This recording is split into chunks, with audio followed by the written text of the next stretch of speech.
देश की राजधानी दिल्ली में लूटपाट करने वालों के हौसले पहले के मुकाबले कई गुना ज्यादा बुलंद हो गए। इस बात का पता हाल ही में सामने आए दिल्ली के प्रगति मैदान टनल में दिन दिहाड़े हुई लूट के मामले से पता चलता है।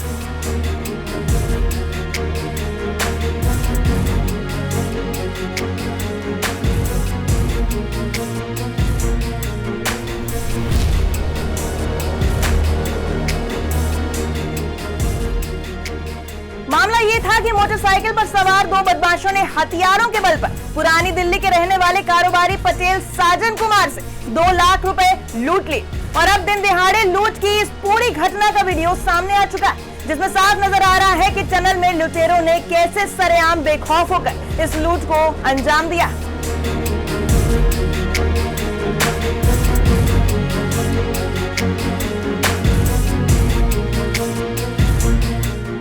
अगर आप राजधानी दिल्ली या एनसीआर में रहते हैं और राजधानी दिल्ली एनसीआर में अगर पैसों का लेन देन अगर नगद तौर पे करते हैं और कहीं आना जाना करते हैं तो थोड़ा सा सतर्क हो जाइए, क्योंकि ये खबर आपके लिए बेहद महत्वपूर्ण है। दरअसल पिछले कुछ दिनों पहले प्रगति मैदान के ठीक सामने जो टनल है, उस टनल के अंदर में एक कारोबारी के साथ में लूटपाट की वारदात को अंजाम दिया गया था।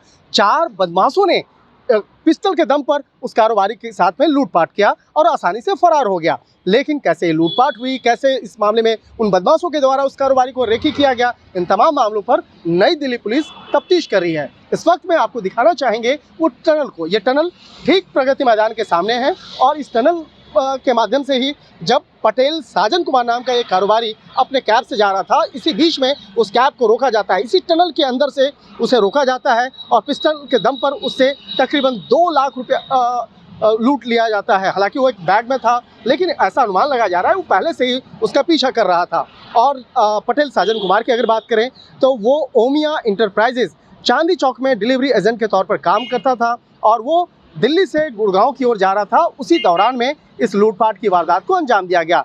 अब दिल्ली पुलिस इस मामले में कई तरह के इन्वेस्टिगेशन कर रही है। खास तौर पर जिस तरह से यहाँ पर सीसीटीवी है, उस सीसीटीवी कैमरे के फुटेज के आधार पर तफ्तीश कर रही है। लेकिन टनल के अंदर कैसी सुरक्षा व्यवस्था होनी चाहिए, टनल के आसपास और ज़्यादा सुरक्षा व्यवस्था बढ़ाने की आवश्यकता है या नहीं, इन तमाम मामलों पर कानूनी सलाह ले रही है। और इसके साथ ही टनल के अंदर में कई लोगों के द्वारा ऐसा शिकायत किया गया कि अंदर में इंटरनेट का प्रॉब्लम होता है, वॉइस कॉलिंग जो है उसमें शिकायत होती है।